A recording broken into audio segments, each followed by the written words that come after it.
നമ്മൾ ആവേശദിനത്തിലേക്ക് കടക്കുകയാണ്. നാളെയാണ് 72ാം നെഹ്റു ട്രോഫി ജലമേളയ്ക്ക് ഒരുങ്ങുകയാണ് പുന്നമട. നാളെ 22 ചുണ്ടൻ വള്ളങ്ങളാണ് നെഹ്റു ട്രോഫി ജലോത്സവത്തിൽ പങ്കെടുക്കുന്നത്. മുഖ്യമന്ത്രി വി.ഡി. സതീശനാണ് ഇത്തവണ ജലമേള ഉദ്ഘാടനം ചെയ്യുന്നത്. നിലവിലെ ചാമ്പ്യന്മാരായ വില്ലേജ് ബോട്ട് ക്ലബ് 1ാം ഹീറ്റ്സിൽ 1ാം ട്രാക്കിലാണ് മത്സരിക്കുന്നത്. ഈ വർഷം മുതൽ നെഹ്റു ട്രോഫിയിലെ സമ്മാനവും 5 ഇരട്ടിയായി വർദ്ധിപ്പിച്ചിട്ടുണ്ട്. സമഗ്ര കവറേജുമായി റിപ്പോർട്ടർ സംഘവും തയ്യാറാണ്. മനീഷ് മഹിവാലുണ്ട്. Manish, good morning. അങ്ങനെ നാളെ ഇനിയിപ്പോ പുന്നമടയിൽ ആവേശ തിരയിളക്കമായിരിക്കും. മനീഷ് അടക്കമുള്ള നമ്മുടെ സംഘം സജ്ജമാണ്. നമ്മളും വലിയ ആവേശത്തിലാണ്. എന്തൊക്കെയാണ് തയ്യാറെടുപ്പുകളൊക്കെ പൂർണ്ണമായോ? ഇന്ന് തുഴച്ചിലുകാർ പൂർണ്ണ വിശ്രമത്തിലാണല്ലേ?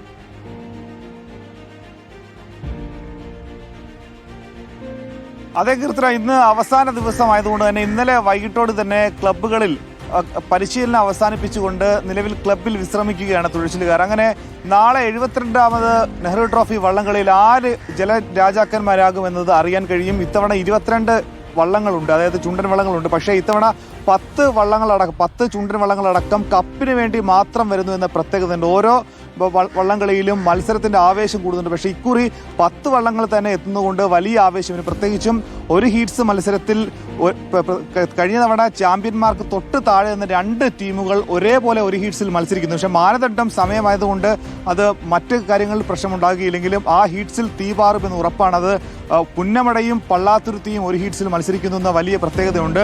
വില്ലേജ് ബോട്ട് ക്ലബ്ബ് കഴിഞ്ഞ തവണ അവർക്ക് ചാമ്പ്യന്മാരാണ്. ഇത്തവണ പക്ഷേ അവർക്ക് അവരുടെ ചുണ്ടൻ വള്ളവും അവരുടെ പരിശീലകരും തുഴച്ചിലുകാരും നഷ്ടപ്പെട്ട സാഹചര്യത്തിൽ അതൊക്കെ തന്നെ മറികടന്ന് ഇത്തവണയും കപ്പടിക്കാനുള്ള വലിയ പരിശ്രമത്തിലാണ്. ഒപ്പം തന്നെ പള്ളാത്തുരുത്തി ബോട്ട് ക്ലബ്ബ് നമുക്കറിയാം ചരിത്രത്തിൽ 5 തവണ തുടർച്ചയായി കപ്പടിച്ച ചുണ്ടനാണ്. 1988, പിന്നീട് 98, പിന്നെ 2018 മടങ്ങി വന്ന ശേഷം 5 തവണ തുടർച്ചയായി വിന്നറാകുന്നു. പിന്നെ കഴിഞ്ഞ തവണ 3ാം സ്ഥാനത്തേക്ക് പിന്തള്ളപ്പെട്ടത് അവരുടെ 2ാമത്തെ ഡബിൾ ഹാട്രിക് നഷ്ടപ്പെട്ടുണ്ടായിരുന്നു. അതുകൊണ്ട് തന്നെ ആ ഡബിൾ ഹാട്രിക് നഷ്ടപ്പെട്ടതിന്റെ ക്ഷീണം മാറ്റാൻ പള്ളാത്തുരുത്തിയും കളത്തിലുണ്ട്. ഇത്തവണ UBC ക്ലബ്ബ്, അതായത് കുട്ടനാട്ടിലെ കൈനകരിയിലെ മാതൃ ക്ലബ്ബാണ്. ആ ക്ലബ്ബിൽ നിന്നാണ് മറ്റു ക്ലബ്ബുകളൊക്കെ തന്നെ പിരിഞ്ഞുപോയി പിന്നീട് രൂപീകരിച്ചത്. ആ UBC ഇത്തവണ മത്സരിക്കുന്നില്ല എന്ന പ്രത്യേകത ഉണ്ട്. പക്ഷേ UBCക്ക് വേണ്ടി UBC ഫാൻസ് ഉണ്ട്. പുന്നമടയ്ക്ക് വേണ്ടി NC, അതായത് നടുഭാഗത്തിന്റെ ഫാൻസാണ് ഇത്തവണ കളത്തിലിറങ്ങിയെന്ന മറ്റൊരു പ്രത്യേകത ഉണ്ട്. ഇത്തവണ കർശന നിയന്ത്രണം കൂടി ഏർപ്പെടുത്തിയിട്ടുണ്ട്. 2 തരത്തിലുള്ള നിയന്ത്രണം. ഒന്ന്, കാണികളുടെ ഇരിപ്പിടത്തിൽ 1500 ഏറ്റവും കുറഞ്ഞ പാസ്. ആ 1500 മുതൽ റോസ് പവനിലെ പാസ്സാണ്. അതാണ് സ്റ്റാൻഡേർഡ് ആയിട്ടുള്ള ആദ്യ തുടക്കത്തിൽ. പിന്നെ 500ന്റെ 1000ന്റെ പാസുകൾ മറ്റുണ്ട്.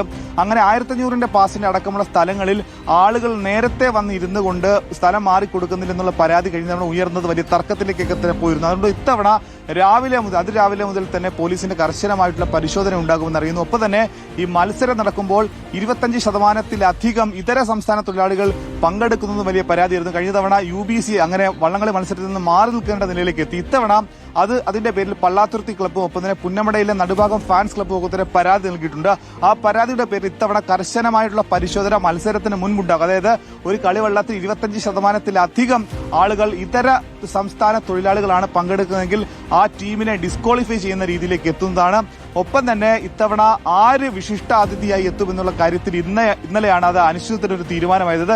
രാഹുൽ ഗാന്ധിയും പ്രിയങ്ക ഗാന്ധിയും അടക്കമുള്ള ഏറ്റവും മുതിർന്ന രാജ്യത്തെ നേതാക്കൾ എത്തും എന്നുള്ള ഒരു പ്രചരണം, അല്ലെങ്കിൽ ആ രീതിയിലുള്ള ശ്രമങ്ങൾ കോൺഗ്രസിന്റെ ഭാഗത്തുനിന്നും സർക്കാരിന്റെ ഭാഗത്തുനിന്നും ഉണ്ടായിരുന്നു. പക്ഷേ രാഹുൽ ഗാന്ധിക്ക് മറ്റ് ഔദ്യോഗിക തിരക്കുകൾ ഉള്ളതുകൊണ്ട് രാഹുൽ ഗാന്ധി എത്തിച്ചേരുകയില്ല. പകരം മുഖ്യമന്ത്രി വി.ഡി. സതീശൻ ആകും എത്തിച്ചേരുക. ഒപ്പം തന്നെ ടൂറിസം വകുപ്പ് മന്ത്രി PC വിഷ്ണുനാഥ്, M. ലിജു അടക്കമുള്ള മന്ത്രിമാരും ഇത്തവണ ഉണ്ടാകും. അങ്ങനെ പുന്നമടയിൽ ഇനി ഏതാനും മണിക്കൂറുകൾ മാത്രമാണുള്ളത്. ഒപ്പം തന്നെ വൈകുന്നേരം നഗരത്തിൽ ഗതാഗത ക്രമീകരണവും ഏർപ്പെടുത്തിയിട്ടുണ്ട്. ഇന്ന് വൈകിട്ട് തുടങ്ങുന്ന ഗതാഗത ക്രമീകരണം നാളെ രാത്രി, അതായത് വള്ളംകളി അവസാനിച്ച് 5:30-ക്ക് ശേഷം വീണ്ടും രാത്രി വരെ ഗതാഗത നിയന്ത്രണം തുടരും. അങ്ങനെ പാസുകൾ ഇത്തവണ റെക്കോർഡ് പാസുകളാണ്, ടിക്കറ്റുകളാണ് വിറ്റഴിക്കപ്പെട്ടത്. അതുപോലെ തന്നെ ഇത്തവണ 5 ഇരട്ടിയായി മത്സരത്തിന്റെ തുകയും ഉയർത്തിയിട്ടുണ്ട്. 25 ലക്ഷം രൂപയാണ് 1ാം സമ്മാനം, 2ാം സമ്മാനം 20 ലക്ഷം രൂപയായും ഉയർത്തിയിട്ടുണ്ട്. ആ രീതിയിൽ വള്ളംകളിയുടെ പ്രതാപം ഒന്നുകൂടി ഉയർന്നിട്ടുണ്ട്. അങ്ങനെ മത്സരത്തിന്റെ ആവേശം കൂടാൻ മറ്റൊരു പ്രധാനപ്പെട്ട കാരണം ഈ മത്സര തുക വർദ്ധിപ്പിച്ചതാണ്. ആലപ്പുഴ ജില്ലയ്ക്ക് പുറമെ പത്തനംതിട്ട, കോട്ടയം ജില്ലകളിൽ നിന്നുകൂടി പ്രധാനപ്പെട്ട ചുണ്ടൻ വള്ളങ്ങൾ എത്തുന്ന പ്രത്യേകതയുണ്ട്. ഇത്തവണ കപ്പ് മാത്രം ലക്ഷ്യമിട്ട് കുമരകത്ത് നിന്നും നിരണത്തു നിന്നൊക്കെ തന്നെ 2-3 ചുണ്ടൻ വള്ളങ്ങൾ എത്തുന്നത് കൊണ്ട് തന്നെ വാശിയേറിയ പോരാട്ടമുണ്ടാകും. അതുകൊണ്ട് തന്നെ ക്ലബ്ബുകളിൽ ഇന്ന് വിശ്രമമായിരിക്കും. നാളെ രാവിലെ 10 മണിക്ക് മുൻപ് തന്നെ എല്ലാ ക്ലബ്ബുകളിലും അവരുടെ മാലിപ്പുരകളിൽ നിന്നും വള്ളം നീറ്റിലിറങ്ങിയ ശേഷമായിരിക്കും പിന്നീട് ഉച്ചയ്ക്ക് 1 മണിയോടുകൂടി തന്നെ ചുണ്ടൻ വള്ളങ്ങൾ അവരുടെ ട്രാക്കിലേക്ക് എത്തും. അതിനുശേഷം 2:30 മണിയോടുകൂടിയാണ് മത്സരം ആരംഭിക്കുക. വൈകിട്ട് 4 മണിക്കായിരിക്കും അതിന്റെ ഫൈനൽ മത്സരം.